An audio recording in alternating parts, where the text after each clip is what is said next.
Bah, le succès, en fait, ça s'explique pas. Je ne pourrais pas vous donner les recettes. Ou...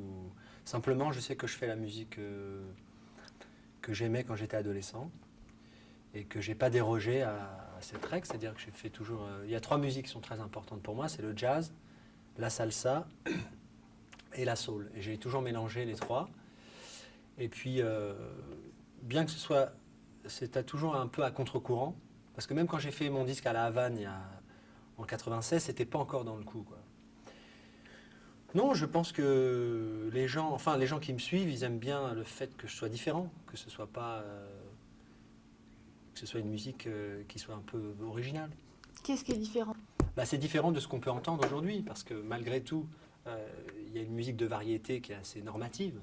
Pour passer sur certaines radios, il faut avoir ce son-là, ce son-là, ce son-là, bien que ça commence à s'ouvrir aujourd'hui. Et moi, bien que je ne sois pas matraqué ou je ne suis pas omniprésent, quoi. Je fais mon chemin comme ça, un peu un chemin de traverse. Et je fais quelque chose qui me ressemble, voilà. Sans concession au mode ou à l'air du temps.